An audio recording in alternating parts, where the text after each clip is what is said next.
तोरे साथे कहा हो गेल बेटा? का बताई बाबूजी, हमार करम फूटल बा। ना बेटा, हम तो बहुत अच्छा परिवार देख के तुहार शादी करौली और तू ऐसे कैसे कहा तुहार करम फूटल बा बेटा? बाबूजी दर्द सहले नइखे सहात, हई देखा ना हमार का हाल हो गइल बा। पूरा शरीर जल गइल बा। हे ऊपर वाले, ये तेरी कैसी लीला है? मैंने बचपन से पाल पोस के अपने कलेजे से सटा के अपने बेटी को बड़ा किया और एक दिन की दावत के लिए पूरे 25 साल नौकरी की भूखे प्यासे सिर्फ एक दिन की दावत के लिए, और मेरी बेटी के साथ ये हुआ। ऐ दहेज मांगने वालों, उस लाचार बाप के बारे में तो सोच लिया करो। बाबूजी हम का बताई रउआ के, हमरा साथे का भइल बा, सुनी बाबूजी। सुनाओ बेटा। जरा दिहले बाबूजी। हाँ बेटा। जरा दिहले बाबू दहेजवा के आग में, जरा दिहले बाबू दहेजवा के आग में, जरा दिहले बाबू दहेजवा के आग में, जरा दिहले बाबू दहेजवा के आग में, जरा दिहले बाबू दहेजवा के आग में, रख दिहला अपन पगड़ी गैरन के पाँव में, रख दिहला अपन पगड़ी गैरन के पाँव में, जरा दिहले बाबू दहेजवा के आग में, जरा दिहले बाबू दहेजवा के आग में, जरा दिहले बाबू दहेजवा के आग में। बाबूजी हाँ बेटा। बहुत दुख सहतानी, आप हमके कहाँ ले जाके कह देहनी बाबूजी, रोज मारता रे, रोज गरियावता रे, हम कितना बताई। अरे बेटा, हमके ना मालूम रहा कि इतना दहेज के लालच में ये सब लोग करी बेटा। हमके माफ कर दे बेटा। बाबूजी बोला बेटा।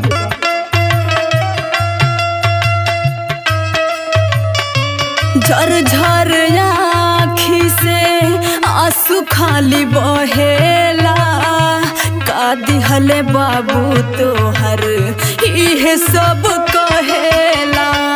का दिहले बाबू बाबूजी हाँ बेटा। बहुत दुर्दशा होता हमार, हमके बचा ली बाबूजी। दिहले हाँ बेटा। बाबू ये सब कहेला। झरझर आँखी से आंसू खाली बहेला, का दिहले बाबू तोहर इहे सब कहेला। और सुनी बाबूजी, सुनावा बेटा। कमी का कोयला बाबू हो,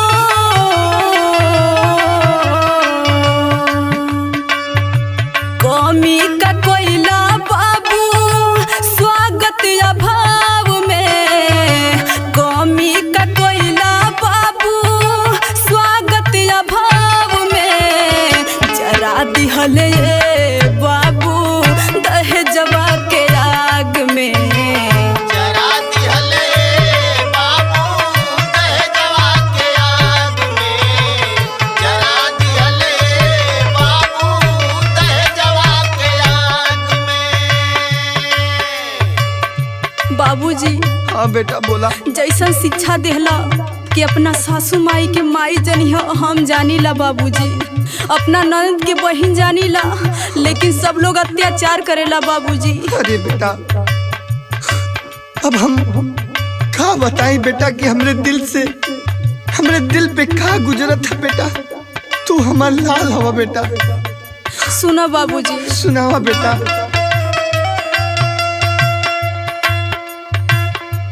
सासू ननदिया के माई बहन मानीला, दिनों राती हे दोनों हमारा के जरेला।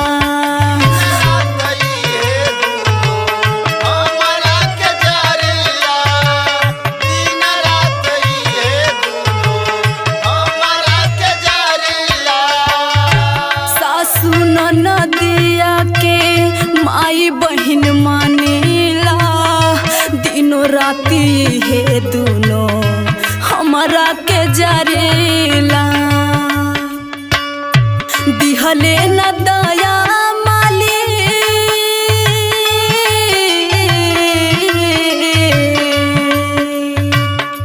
दिहले न दया मालिक इनके स्वभाव में, दिहले न दया मालिक इनके स्वभाव में। जरा दिहले ये बाबू दहेजवा के आग में, जरा दिहले बाबू दहेजवा के आग में, जरा दिहले बाबू दहेजवा के आग में। बाबूजी हाँ बेटा। एगो बात कहतानी। बोला बेटा। अब दुख नहीं के सहार एजा आइल बानी, हमके जहर दे दा बाबूजी, हम मर जाई। लेकिन ससुरार के अब दुख नहीं के सहार बाबूजी। ना बेटा, हम तुके जहर कैसे दे सकीला बेटा, जेके हम अपने गोद में खिलैली तो के बड़ा केली बेटा। आज के दिन के लिए बेटा हमके माफ कर बेटा, तो के हम जहर ना दे बेटा। तू हमार बेटा, हमार लाल हो। सुना बाबूजी। सुनावा बेटा। सहले सहात नइखे सही कितना दुख हो, लिखले नसीबिया में मालिक न सुख हो। नसीबिया में मालिक न सुख हो, लिखले ऊपर वाले ये बाबूजी कैसी है। सहले सहात नइखे सही कितना दुख हो, लिखले नसीबिया में मालिक नहीं सुख हो। और सुना बाबूजी। सुनावा बेटा।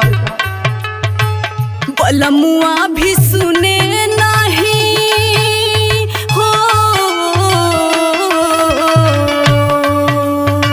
सजनवा भी सुने नहीं, रहेला गुमान में। बलमुआ भी सुने नहीं, रहेला गुमान में।